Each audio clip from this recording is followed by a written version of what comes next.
eu sou a professora Muriel Melo, cirurgiã dentista, mestrado em clínica integrada e especialização em ortodontia. Vou passar para vocês a matéria de anatomia. O nosso foco é passar anatomia de cabeça e pescoço. Quando se estuda anatomia, precisamos entender alguns fatores. Dentre eles, alguns fatores que compõem o estudo da anatomia. O primeiro que citamos é a forma, na qual se estuda o indivíduo externamente, suas características externas. O próximo foco a estudar dentro da anatomia é a constituição, em que avaliamos as características corporais deste indivíduo. No terceiro passo, entendemos um pouquinho da arquitetura deste indivíduo, que seria a distribuição de algumas partes anatômicas, os locais ao qual se encontra cada posição anatômica. E a quarta seria a configuração, que é um conjunto de todos esses elementos. Juntando os quatro fatores, nós conseguimos entender e definir o estudo de anatomia, que seria o ramo da biologia na qual se estuda o indivíduo tanto interno quanto externamente. Sendo assim, sempre surge a pergunta do porquê se estudar anatomia. Se estudar anatomia é para que se compreenda o indivíduo como um todo. Não é o nosso objetivo decorar estruturas anatômicas, e sim compreender o indivíduo tanto externo quanto internamente.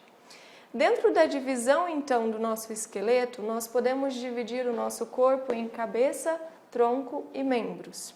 Como o nosso foco é estudar justamente cabeça, nós percebemos que o crânio é uma estrutura óssea que protege o cérebro e forma a nossa face.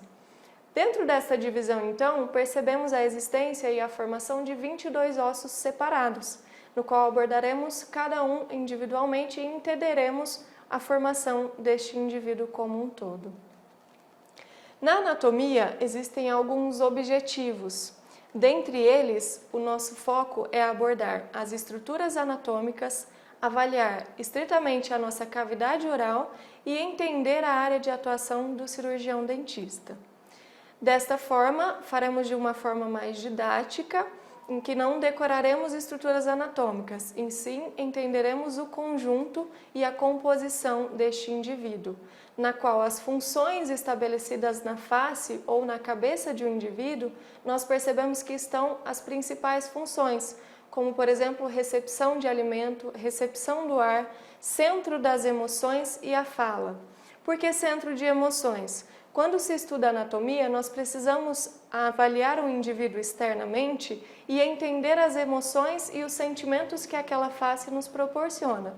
Se o indivíduo apresenta um certo semblante, um certo aspecto facial, nós entendemos que a musculatura e a expressão dessa face é o que nos permite entender a personalidade deste indivíduo, na qual associamos uma personalidade, uma imagem interna, reflexo da musculatura presente naquela face, e juntamos a aparência física que esse indivíduo apresenta.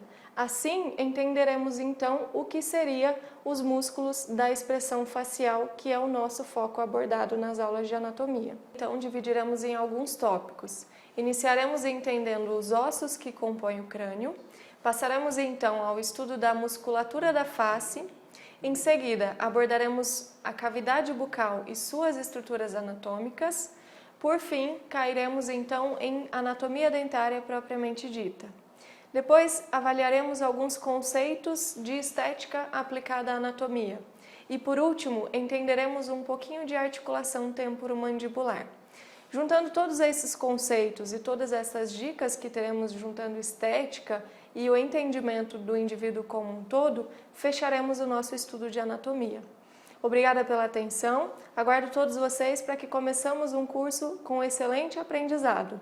Venham todos para o nosso próximo módulo, que será o início com a compreensão dos ossos que compõem o crânio. Obrigado, até a próxima!